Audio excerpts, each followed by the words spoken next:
My name is Harper Vance. I am 28 years old, and I live in Colorado Springs. The fork fell out of Grandma Dorothy's hand. It hit her fine china plate with a loud clack that echoed through the dining room. The laughter stopped instantly. My parents looked up from their roast beef. My younger brother, Logan, froze with his wine glass halfway to his mouth. The Christmas tree lights twinkled in the corner, but the room suddenly felt freezing cold. I was standing up, holding my glass for a toast. I had just said the words that I thought were kind. I had just thanked her for the $500 she sent me to fix my roof. Grandma didn't blink. She looked at me with a terrifying seriousness. Her hands were shaking on the tablecloth. "Harper," she said, her voice very quiet but very clear, "I didn't send you $500. I smiled nervously. I thought maybe she was joking. "I got it on Tuesday, Grandma. It really helped, thank you." She stood up slowly. She looked directly into my eyes. "I sent you $200,000, she said. My heart stopped. I looked at my phone. My banking app showed a deposit of exactly $500. I looked back at her. Grandma looked around the table. She looked at my mother. She looked at my father. Finally, her eyes landed on my brother. "Someone sitting at this table," she whispered, "knows exactly where the rest of that money went." But before I tell you how everything flipped, like and subscribe, drop a comment. Where are you watching from? My name is Harper Vance. I am 28 years old. To understand why that dinner was so shocking, you have to understand where I was 2 months ago. You have to understand the cold. I live in Colorado Springs. The winters here are not a joke. They are hard and they are heavy.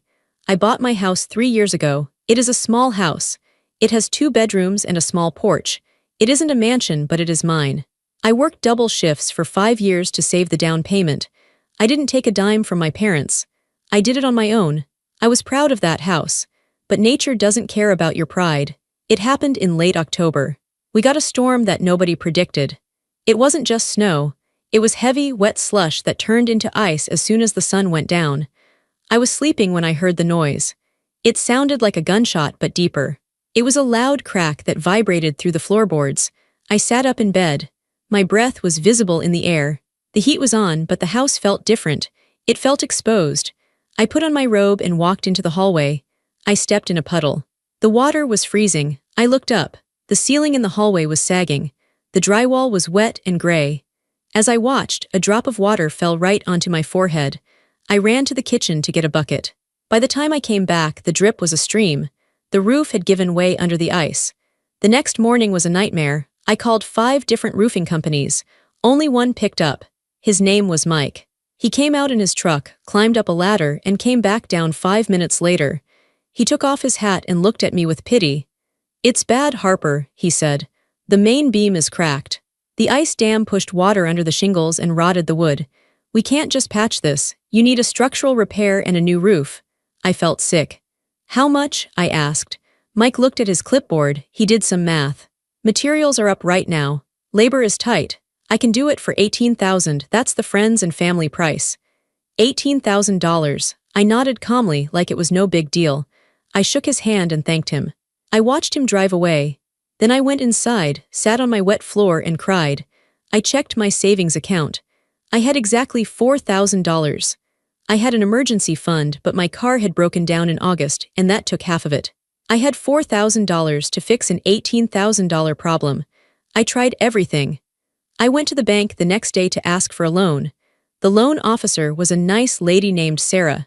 She typed on her computer for a long time. Then she frowned. "I'm sorry, Harper," she said. "Your debt-to-income ratio is a little high because of your student loans. And with the economy the way it is right now, the bank is tightening up. We can't approve a personal loan of that size without a cosigner." I left the bank feeling small. The wind was biting my face. I needed a cosigner. I called my parents that night. I didn't want to. My parents and I have always had a complicated relationship. They love me, I suppose, but they don't see me. They see Logan. Logan is my younger brother. He is 26. He is charming, handsome, and completely irresponsible. I called my dad first. "Hey, Dad," I said, "I have a problem. My roof collapsed." "Oh, that's terrible, honey," he said. I could hear the TV in the background. He was watching football. "It's going to cost $18,000 to fix," I said. "I have 4. I just need a cosigner for a loan. I'll pay every cent. I just need your signature." There was a pause. Harper, you know business has been slow, he said. My parents own a small hardware store. Your mom and I are stretched thin right now. We just had to help Logan with his car payments. He was behind 3 months. We can't put our credit on the line right now. Dad, I said, trying to keep my voice steady. I have water coming into my hallway, it's freezing in here. Put up some plastic sheets, he suggested. It'll hold until spring. Just work some extra shifts, you're smart, you'll figure it out. He hung up. I stared at the phone.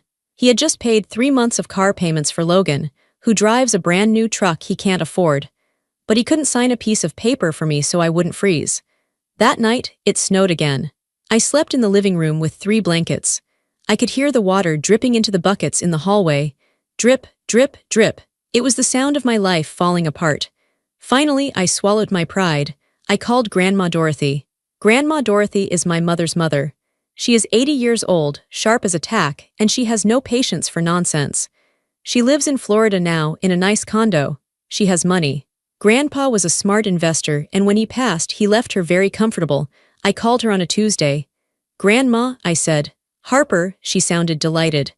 I was just thinking about you. How are you? I broke down. I told her everything. The roof, the ice, the $18,000, the bank, Dad saying no. I cried so hard I could barely breathe. Grandma listened. She didn't interrupt. When I was finished, her voice was hard. Your father is a fool, she said, and your mother lets him be one. I don't know what to do, I whispered. I do, she said. I will send you the money. Grandma, I can't ask you for. You aren't asking, she cut me off. I am giving. You are my granddaughter. You work hard. You are a good person. I have money sitting in an account doing nothing. Send me your banking details. I'll wire it tomorrow. I'll send the full amount. Get your roof fixed, Harper, I sobbed. Thank you, Grandma. I'll pay you back, I promise. Don't you dare, she said. Consider it an early inheritance. I want you safe and warm. I sent her my routing number and account number. I felt like a weight had been lifted off my chest. I called Mike the contractor. Book it, I told him. The money is coming tomorrow. I waited.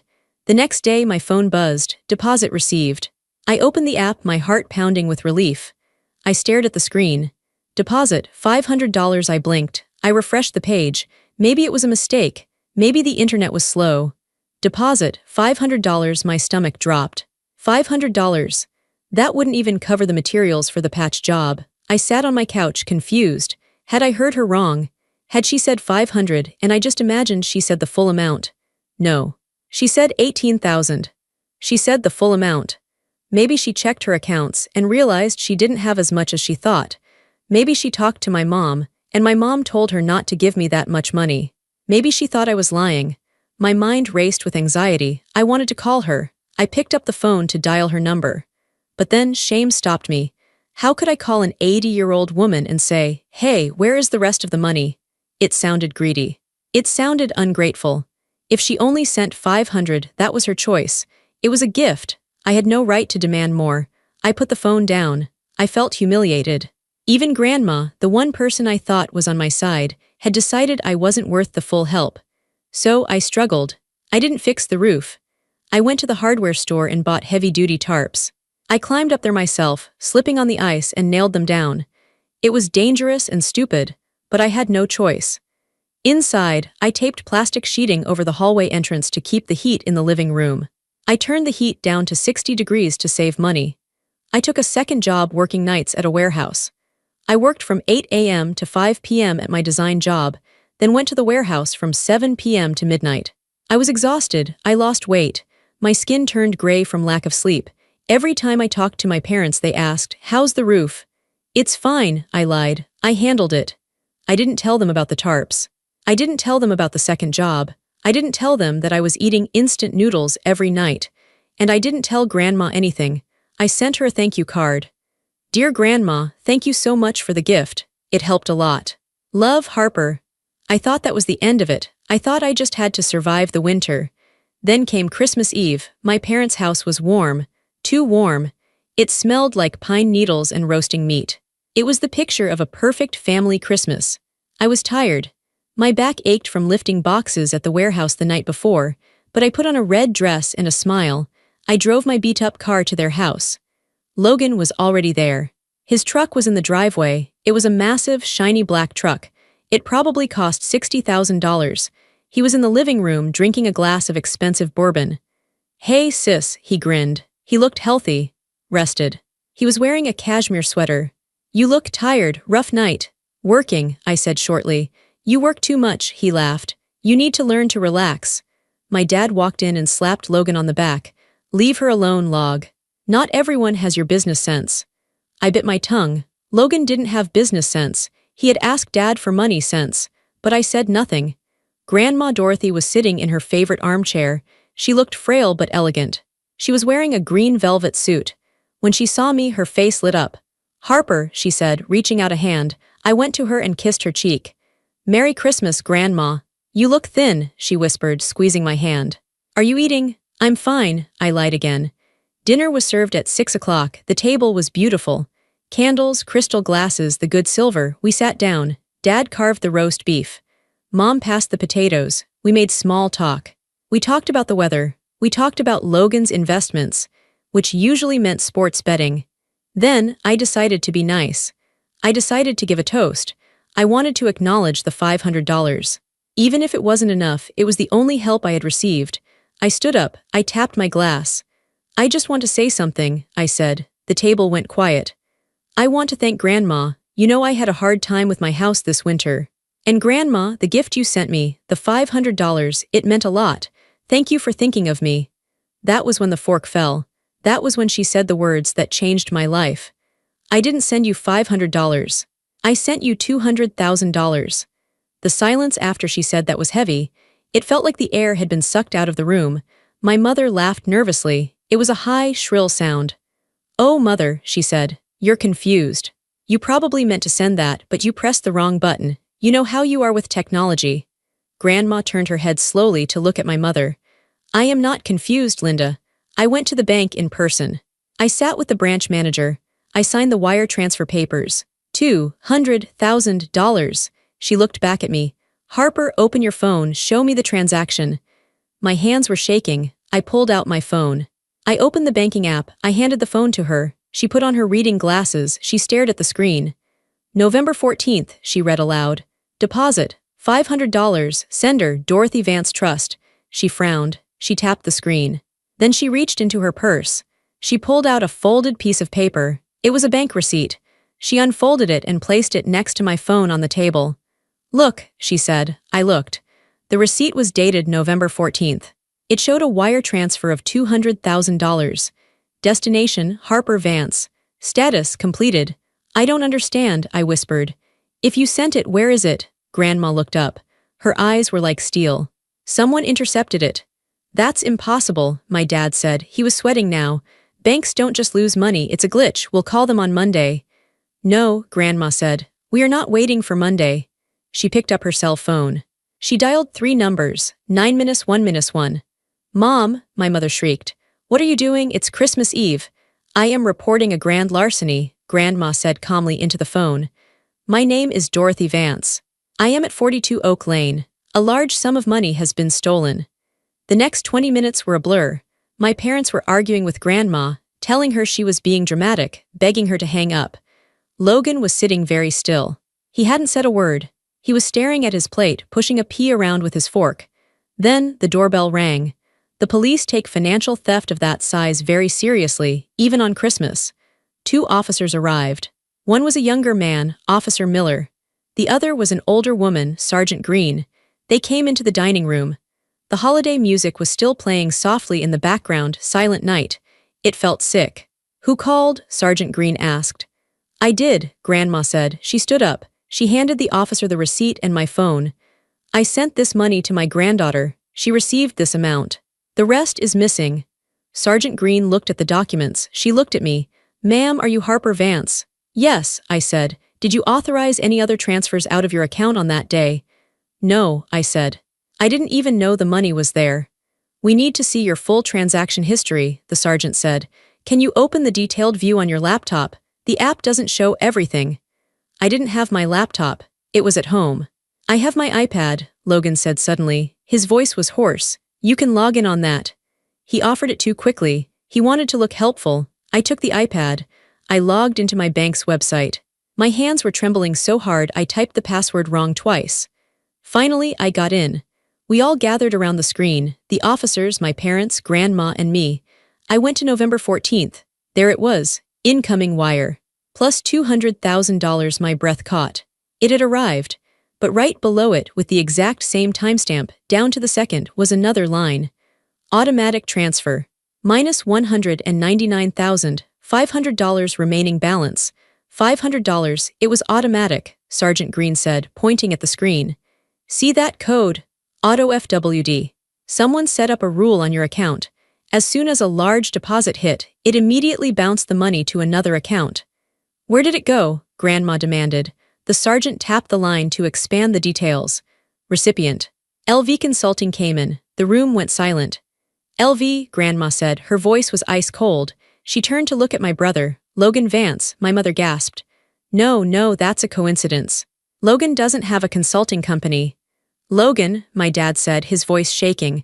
Logan, look at me. Logan didn't look up. He was pale. Sweat was beading on his forehead. It's a glitch, Logan mumbled. I don't know what that is. Sergeant Green looked at the timestamp again. Ma'am, she asked me, who has access to your online banking? Who knows your passwords? No one, I said. Just me? Do you ever use shared computers? No. Does anyone else ever use your computer? I froze. Yes, every Sunday. I usually have Sunday dinner at my parents' house. I bring my laptop because I sometimes do work while I wait for food. And every Sunday, Logan asks to borrow it. He says he needs to check his fantasy football league because his phone screen is too small. I always let him. I type in my password to unlock the computer and I hand it to him. I looked at Logan. He was shaking. You borrowed my laptop, I whispered. On November 12th, 2 days before the transfer. You said you needed to check your email. Logan stood up violently. His chair fell over backward. I didn't do it, he shouted. You're crazy, why would I steal from you? Sit down, son, Officer Miller said, stepping forward. His hand went to his belt. This is a mistake, my mother yelled. She threw her arms around Logan. He's a good boy, he wouldn't do this, don't you touch him. Grandma Dorothy walked around the table. She stood right in front of Logan. She looked small next to him, but she looked more powerful than anyone in the room. The money went to an account with your initials, she said. You are the only one who uses her computer. And you are the only one at this table who didn't look surprised when I said the money was missing. Logan looked at her. His eyes were wild. I needed it, he screamed. The sound tore through the room. I needed it, okay. They were going to kill me. My mother let go of him, shocked. Who was going to kill you? The bookies. Logan was sobbing now. Ugly, heaving sobs. I owe them so much. I didn't mean to take it all. I just needed to borrow it. I was going to put it back. You stole $200,000 from your sister who is living in a freezing house, Grandma said. Her voice was filled with disgust. I didn't know she was freezing, Logan yelled. She always acts like she's so perfect. She's the strong one, she can handle it, I couldn't handle it. I stood there, feeling numb. He didn't steal it because he hated me. He stole it because he didn't care about me. He saw me as a resource. He saw my pain as less important than his gambling debt. Sergeant Green stepped in. Mr. Vance, I'm going to need you to come with us. No, my dad shouted. We can settle this. We're family. Mom, tell them to stop. We'll pay it back. I'll sell the shop. Don't arrest him. It's Christmas. Grandma looked at my dad. Then she looked at me. It is not my decision, she said. It is Harper's money. It is Harper's decision. Everyone looked at me. My mother was crying, her mascara running down her face. Harper, please. He's your brother. He made a mistake. Don't ruin his life, please. My dad looked at me with begging eyes. We'll fix it, Harper, I promise. Just tell the officers you don't want to press charges. I looked at Logan. He wasn't looking at me. He was looking at the door, looking for a way out. I thought about the cold nights. I thought about the heavy tarps. I thought about the instant noodles. I thought about the $18,000 I needed and the $200,000 he took. I looked at the sergeant. I want to press charges, I said. Harper, my mother screamed. She looked at me with pure hatred. How could you? Take him, I said to the police. They cuffed him, right there in front of the Christmas tree. They read him his rights while my mother screamed and my father wept. Grandma walked over to me. She put her arm around my shoulders. She was the only thing holding me up. You did the right thing, she whispered. But as I watched my brother being dragged out into the snow, I didn't feel righteous. I felt broken. Christmas Day was silent. There were no presents opened. There was no breakfast. My parents sat in the living room like statues. My mother was staring at the wall, her eyes red and puffy. My father was on the phone with lawyers, his voice low and desperate. I stayed in the guest room. I didn't want to see them. But I couldn't leave. The police had asked us all to stay available for questioning. The next morning, December 26th, Sergeant Green returned. She didn't come alone. She brought a technical specialist with her, a man named Detective Reed. They sat us down at the dining table, the same table where Grandma had dropped her fork just 36 hours earlier. Grandma was there too. She hadn't left my side. "We have done a preliminary analysis of the bank records and the device usage," Detective Reed said. He placed a laptop on the table. It was my laptop. They had taken it into evidence on Christmas Eve, but now they were returning it. "How did he do it?" I asked. My voice sounded hollow. "It wasn't a hack," the detective said. "Not in the traditional sense. He didn't break in from the outside. He had the keys." He opened the laptop and turned the screen toward us. "On November 12th, at 2:15 p.m., someone accessed your online banking portal from this machine. We matched the IP address. It was logged in right here on this Wi-Fi network. November 12th, that was a Sunday. The Sunday I was here for dinner. The Sunday Logan borrowed my laptop to check his fantasy football. Once he was in," the detective continued, "he didn't just transfer money. He set up a protocol. It's a feature usually used by businesses to sweep excess cash into savings accounts. He set a rule. Any incoming wire transfer over $5,000 is to be immediately rerouted to account X. He planned it," I whispered. "Yes," Detective Reed said. "He knew the money was coming. He set the trap and waited for it to arrive. The moment the funds hit your account, the system recognized the amount and triggered the transfer. It took 3 seconds. That's why you never saw it. The banking app on your phone only updates every few minutes. By the time you checked, the money was already gone." My mother started to cry again. "He was desperate," she sobbed. "He's not a criminal. He just got in over his head." Sergeant Green looked at my parents. Her expression was hard. "Mr. and Mrs. Vance," she said, "we found something else in Logan's text messages. Messages between him and you." My father went pale. He stopped rubbing his face and looked down at his hands. "We found a text from Logan to you, Mr. Vance, dated October 30th. He wrote, 'They're going to break my legs if I don't pay up. I need another $5,000. And you replied, 'I'll send it, but this is the last time.'" The room went dead silent. I looked at my father. "You knew," he didn't answer. "You knew he was gambling?" I asked, my voice rising. "You knew he was in debt?" "We didn't know it was this bad," my dad whispered. "We thought it was just poker games, sports betting. We thought he owed a few thousand." "How much did you give him?" Grandma asked. Her voice was sharp like a whip. My father sighed. He looked like a defeated man. "Over the last year, maybe 40,000. I felt like I had been punched in the stomach. $40,000. 2 months ago, I called my father begging for a cosigner on an $18,000 loan so my roof wouldn't collapse. He told me business was slow. He told me they were stretched thin. He told me to put up plastic sheets. But he had $40,000 for Logan. "You told me you had no money," I said. I stood up. I was shaking. "When I called you in October, when I was freezing, you told me you couldn't help. You said business was bad." "Harper, try to understand," my mother pleaded. She reached for my hand, but I pulled away. "Logan was in danger. These people, they are dangerous. We were scared for his safety. You were just cold. You were safe, you're strong, you always figure things out." "I was cold," I repeated. "I was living in a house with a hole in the roof. I was working 2 jobs. I was eating instant noodles." "We knew you would be okay," my mom shouted. "You're the responsible one. Logan isn't like you. He needs help. He's fragile."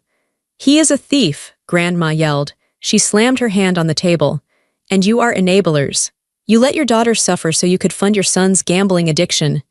"We were protecting him," my dad argued. "And who protected Harper?" Grandma asked. Nobody answered. I looked at them. I really looked at them. For years, I thought I was just unlucky. I thought maybe I was just imagining that they loved him more. But it wasn't my imagination. It was math. They invested $40,000 in his mistakes and $0 in my safety. "He didn't just steal Grandma's money," I said quietly. "He stole my life. He knew I needed that money for the house. He knew, and he took it anyway." "He intended to pay it back," my mom insisted. "He told us. He had a system. He was going to win it back and return the money before anyone noticed." "That is not how theft works, Mrs. Vance," Sergeant Green said coldly. And that is not how gambling works. The detective stood up. We have enough to upgrade the charges. This was premeditated wire fraud and identity theft. We'll be in touch. They left. I stood there in the dining room. My parents were weeping, holding each other. They were mourning their son. They weren't looking at me. They weren't apologizing to me. They were just sad that Logan got caught. I walked out of the room. I went to the guest room, packed my bag, and walked to the front door. Harper, where are you going? My dad called out. Home, I said. But the roads are icy, he said. Stay here, it's safer, I laughed. It was a dry, bitter sound.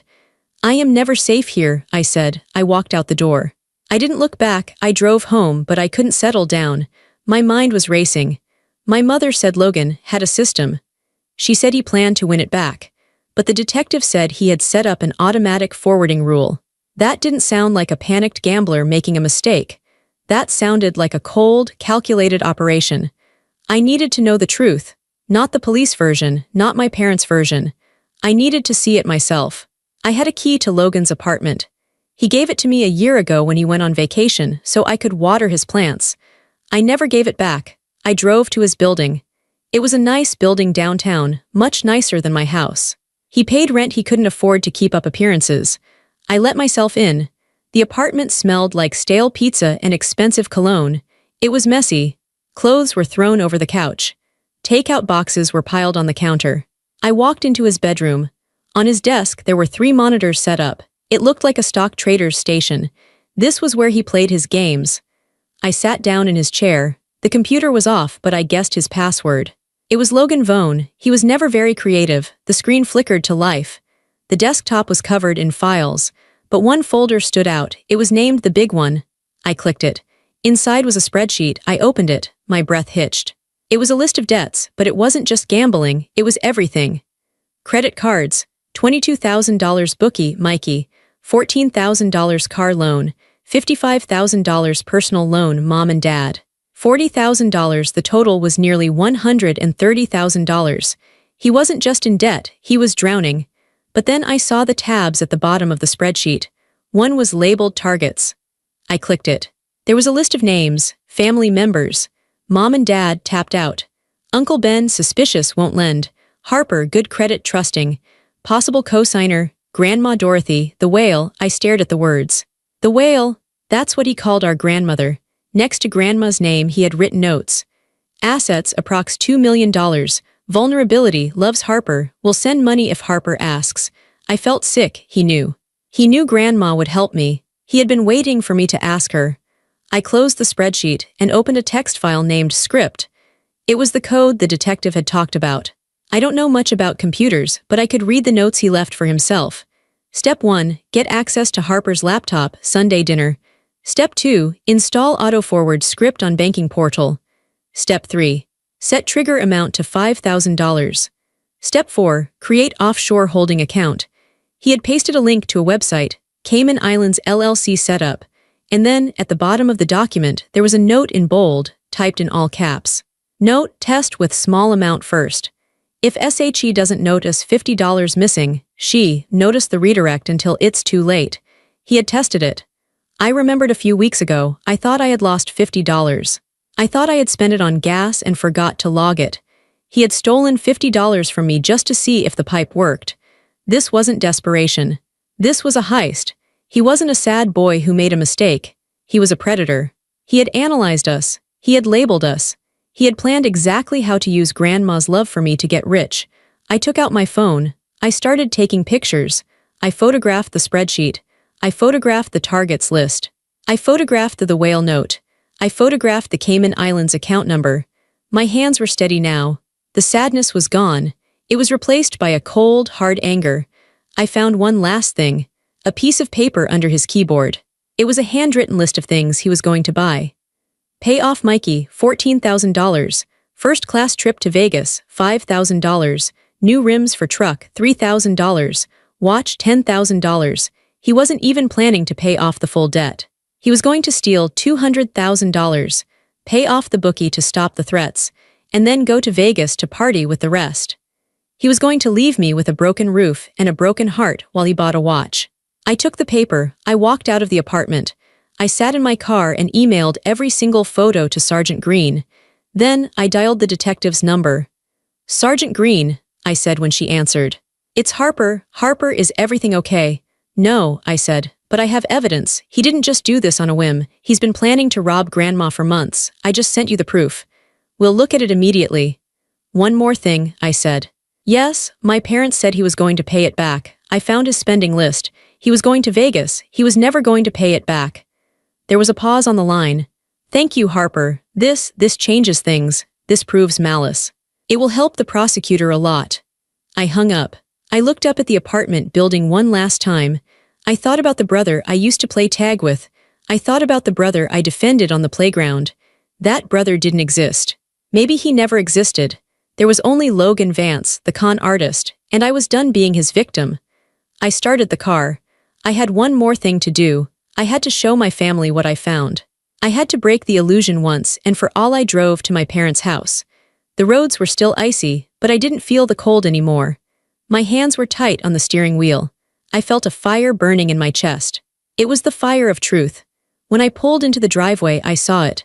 The shiny black truck was back. Logan was there. Of course he was. My parents had bylaid him out.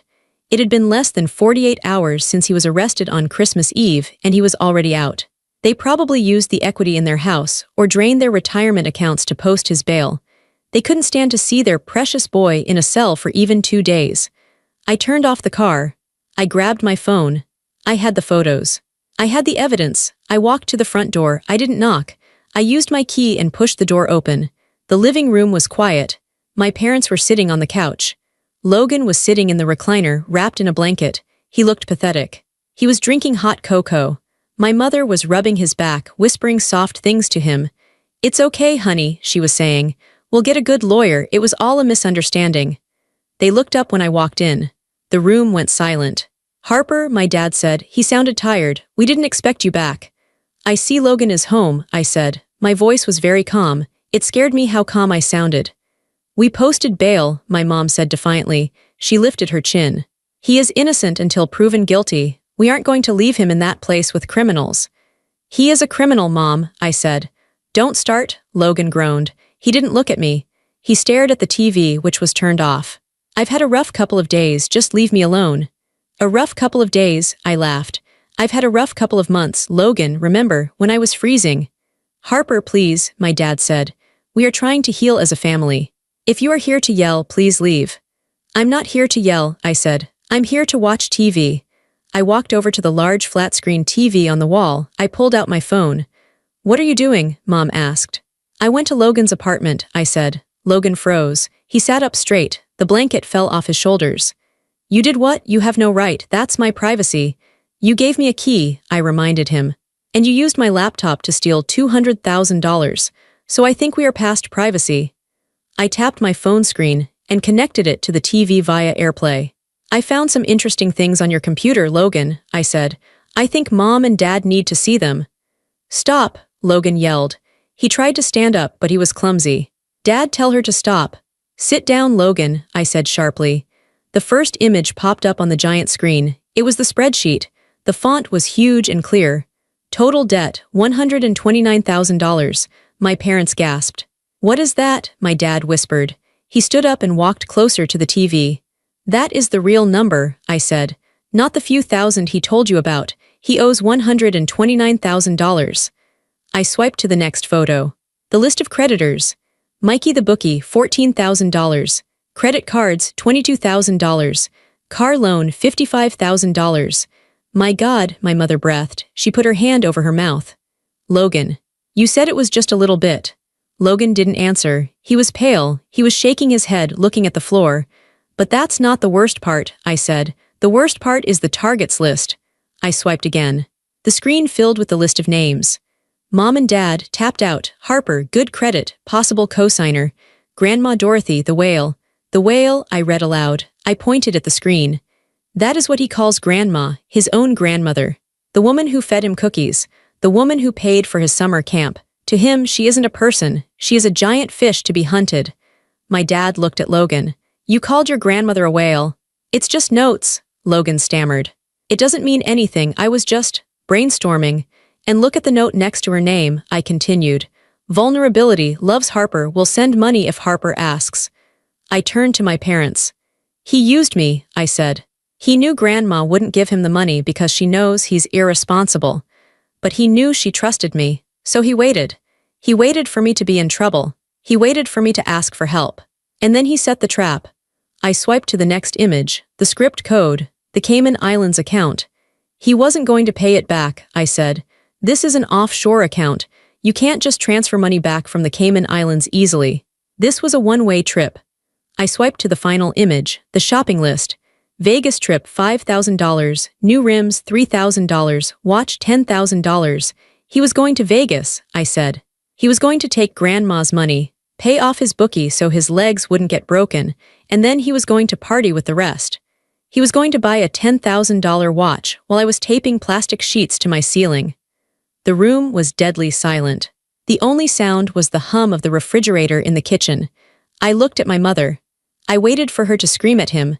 I waited for her to slap him. I waited for her to finally see him for what he was. My mother looked at the screen, then she looked at Logan. Her eyes were filled with tears. She walked over to him. She sat down on the arm of his chair and put her arm around him. "Oh, my poor baby," she whispered. "You must have been so scared." I felt like the floor had dropped out from under me. "Scared?" I said. I couldn't believe my ears. "Mom, look at the screen. He planned to rob us. He planned to go to Vegas. He was under pressure." My mother snapped at me. She looked at me with real anger. "Can't you see that? He was writing fantasies because he was terrified. These people were threatening him. He was just trying to cope."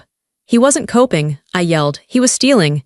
"He's sick, Harper," my dad shouted. He stepped between me and Logan. "Gambling is a disease. He needs help. He doesn't need his sister persecuting him like a lawyer." "I am not persecuting him," I said. "I am showing you the truth." "We see the truth," Dad said. "We see a young man who made terrible mistakes because he was desperate. And we see a sister who is kicking him when he is down." I stared at them. It was a moment of absolute clarity. It was like a light switch had been flipped in my brain.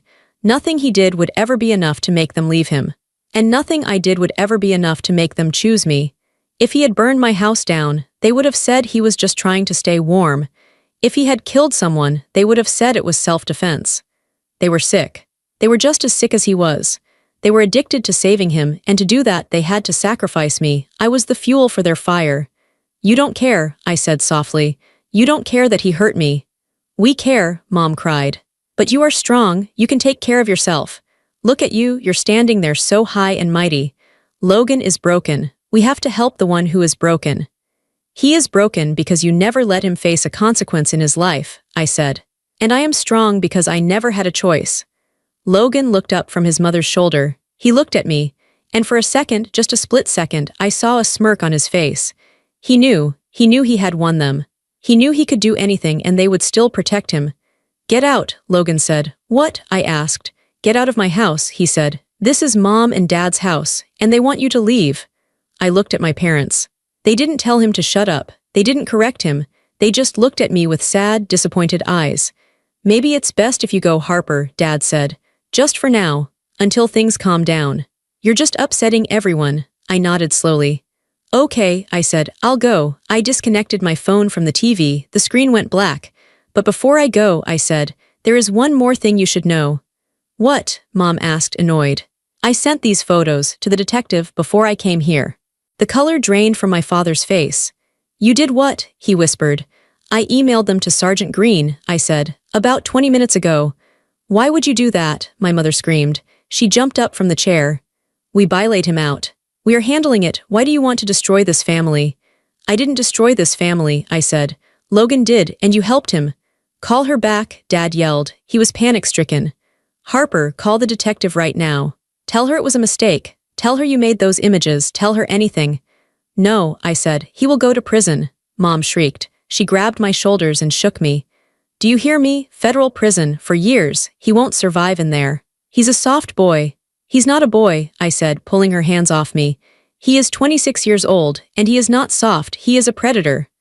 "I have no daughter," my mother spat the words at me. Her face was twisted and ugly. "If you don't fix this, if you let them take him away, I have no daughter." I looked at her. I looked at the woman who gave birth to me. I looked at the woman I had tried to please my whole life. I remembered making her birthday cards. I remembered trying to get good grades so she would smile at me the way she smiled at Logan. I remembered the cold nights in my house, waiting for her to call and ask if I was okay. But the call never came. "You haven't had a daughter for a long time," I said quietly. "You've only had a spare part. You only kept me around in case Logan needed something." "That is not true," Dad shouted. "It is true," I said. "You gave him $40,000 while I froze. You bailaid him out today with money you probably don't have. And now you are asking me to lie to the police to save him." I took a deep breath. The air in the room felt toxic. I needed to get out. "I am done," I said. "What does that mean?" Dad asked. "It means I am done with all of you," I said. "I am not your daughter anymore. I am not his sister. I am a stranger. Do not call me. Do not text me. Do not come to my house." "You can't mean that," Mom said. She was crying now, but they were angry tears. "You're just being dramatic. You'll be back for Sunday dinner." "No," I said. "I won't." I turned to walk to the door. Just then sirens wailed outside. They were loud, and they were close. My mother ran to the window. "No," she sobbed. "No, no, no." Blue and red lights flashed through the front window, illuminating the living room in bursts of color. There was a heavy pounding on the front door. "Police, open up." My father looked at me with pure hatred. "You did this," he hissed. "You traitor." I didn't say anything. I just stood there. Dad opened the door. Sergeant Green was there, along with 2 other officers and 2 men in suits, FBI agents. "Logan Vance," Sergeant Green said, stepping into the hallway. "We have a warrant for your arrest." "He's out on bail," my dad argued, trying to block the way. "We paid the bond." "That bail is revoked," one of the FBI agents said. He stepped forward. "We have received evidence that the suspect has established offshore accounts in the Cayman Islands. That makes him a significant flight risk. He is also being charged with wire fraud across state lines. This is a federal case now." My mother screamed. It was a guttural, animal sound. She ran to Logan and threw her arms around him, trying to shield him with her body. "Don't take him," she wailed. "He wasn't going to run. He's a good boy." Logan was shaking violently. He looked at the FBI agents and the arrogance was gone. The smirk was gone. He looked like a child who had realized the game was over. "I didn't mean it," he sobbed into his mother's shirt. "I didn't mean to set up the account. It was just an idea." "Get up, son," the agent said. The officers moved in. They gently but firmly pulled my mother away.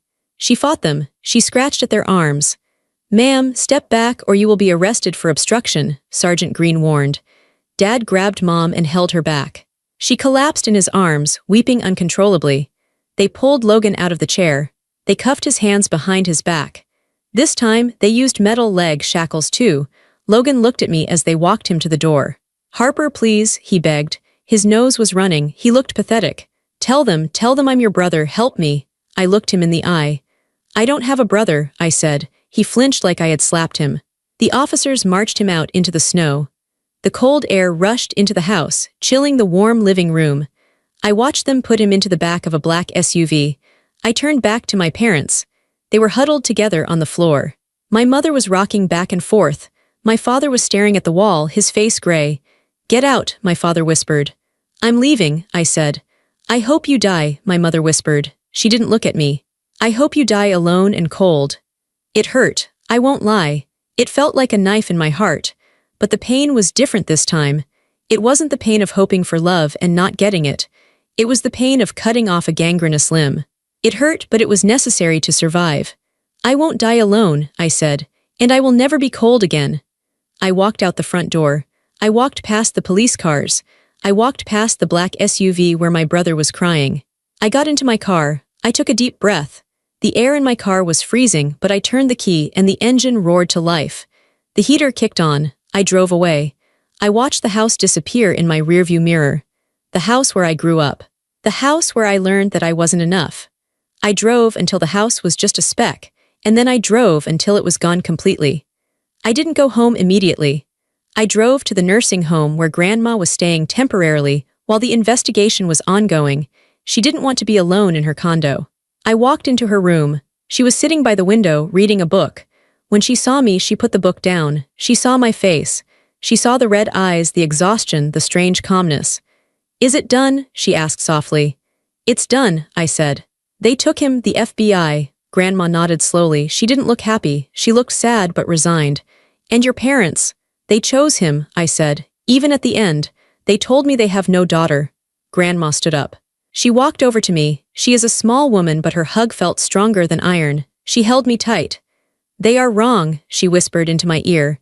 You are the best of them. You are the only one of them worth anything. I started to cry then. I hadn't cried in front of my parents. I hadn't cried in front of the police. But in the safety of Grandma's arms, I let it go. I have no family, Grandma, I sobbed. You have me, she said fiercely.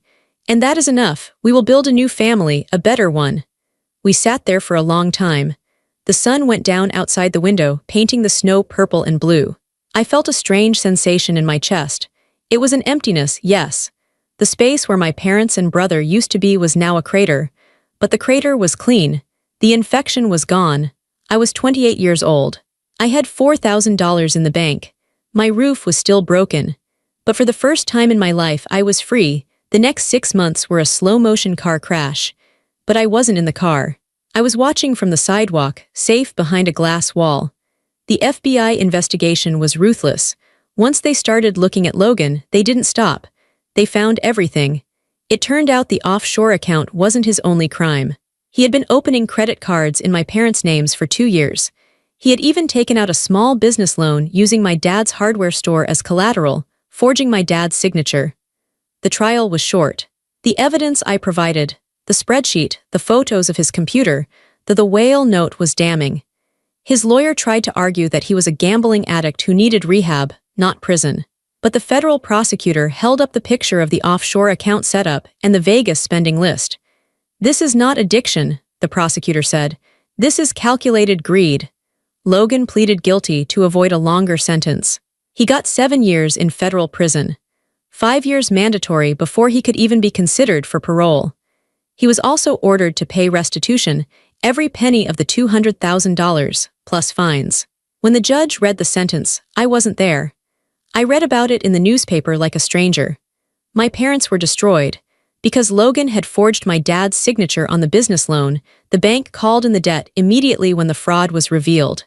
My dad, of course, couldn't claim it was fraud without admitting he had been negligent, and he refused to testify against Logan on the additional charges.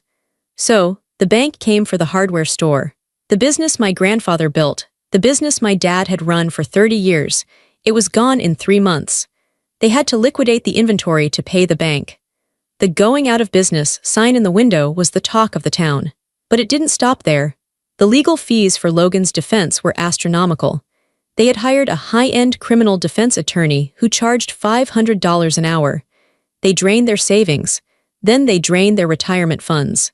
Then they took a second mortgage on the house. By May, the for sale sign was up in the front yard of my childhood home. I heard through a friend that my parents' marriage imploded under the pressure. My mother blamed my father for not making enough money to save Logan. My father blamed my mother for coddling Logan too much. They screamed at each other in a house emptied of furniture. My mother tried to call me once. It was late at night in April. I saw her name on my phone screen. Mom. My thumb hovered over the decline button. I thought about answering. I thought maybe she wanted to apologize. Maybe she wanted to say she missed me. But then I remembered her face on Christmas Eve. I remembered her saying, "I hope you die alone and cold." I let it ring. It went to voicemail. I listened to it later. "Harper," she sounded drunk. Her voice was slurred. "Harper, you need to help us. We're losing the house. We need money. You're working, right? You have Grandma's ear. Talk to her. Tell her to stop being so cruel. We're family. You owe us." She didn't ask how I was. She didn't say sorry. She just said, "Give me money." I deleted the voicemail. Then I blocked the number. I blocked my dad's number too. It was strange. I expected to feel guilty. I had been trained since birth to feel guilty for everything. But I didn't. I felt light. I fixed my roof in February. Grandma insisted on paying for it directly this time. She hired a different contractor, a reputable company. They came in, tore off the rot, and built a beautiful new roof. It was sturdy, it was strong. When the first snow of March fell, I sat in my living room with a cup of tea. It was warm. The ceiling was dry. There were no buckets in the hallway. I realized then that my parents were like that old roof. They were rotting from the inside, and they were leaking toxicity into my life. I had been trying to patch them up with tarps and buckets for years. But you can't fix rot. You have to tear it out and build something new. July brought heat to Colorado. The snow melted and the mountains turned green. Grandma Dorothy called me on a Tuesday afternoon. "Harper," she said, "put on a nice dress. I'm taking you to lunch." I met her at a fancy bistro downtown. She looked good. She had lost a little weight from the stress of the winter, but her eyes were bright. She was wearing a sharp blue suit. We ate salads and drank iced tea. We talked about my job. I had just been promoted to senior designer at my firm. We talked about her garden. When the check came, Grandma pulled a thick envelope out of her purse. She placed it on the table between us. "This isn't money," she said, seeing my hesitation. "Open it." I opened the envelope. It was a legal document. The top read, "Last will and testament of Dorothymarivance." I looked up at her. "Grandma, you don't need to show me this." "Read it," she commanded. I skipped the legal jargon and went to the section labeled Article IV, Distribution of Assets. "I hereby intentionally omit my daughter, Linda Vance, and my son-in-law, Robert Vance, from this will. I also intentionally omit my grandson, Logan Vance." My eyes widened. She had cut them out, completely. I read the next paragraph. "I give, devise, and bequeath all of my property, real and personal of whatever nature and wherever situated, including my investment accounts, my real estate holdings, and my personal effects, to my granddaughter Harper Vance." I put the paper down. My hands were trembling. "Grandma," I whispered, "I don't want your money, I just want you." "I know," she said. She reached across the table and took my hand. "That is exactly why you are getting it." She took a sip of her tea. "My estate is worth roughly $9 million, she said casually. I choked on my breath. $9 million. Grandpa was very good at stocks, she winked. "And I have been very frugal. But Harper, listen to me. This isn't just about money, it's about trust. Money is power, it is freedom. But in the wrong hands, it is a weapon. In Logan's hands, it was a weapon. In your parents' hands, it was a crutch." She squeezed my hand tight. "In your hands, I believe it will be a tool to build a life that is safe. A life where you never have to freeze again. A life where you never have to beg anyone for anything." I started to cry, not because of the money, but because of what she said. "I trust you." Nobody had ever told me that. My parents trusted Logan to be special, but they never trusted him to be responsible. They relied on me, but they never trusted me to be worthy of care. "Why?" I asked. "Why me?" "Because," Grandma said softly. "When the roof broke, you didn't steal, you worked a second job. When the truth came out, you didn't lie, you stood up. You are the strongest woman I know, Harper. And I am honored to be your grandmother." I cried right there in the bistro. I cried for the little girl who tried so hard to be good. I cried for the woman who taped plastic to her ceiling. "Thank you," I whispered. "Don't thank me yet," she said. "I'm not dead yet. I plan to spend a good chunk of that money on cruises before I go, but whatever is left is yours," she smiled. "Now wipe your face. We have dessert to order." We ate chocolate cake. It tasted like victory. A week later, I got a letter from the prison. The return address said Logan Vance. I stood by my mailbox, holding the envelope. The paper felt cheap and gritty. I thought about opening it. I wondered what he would say.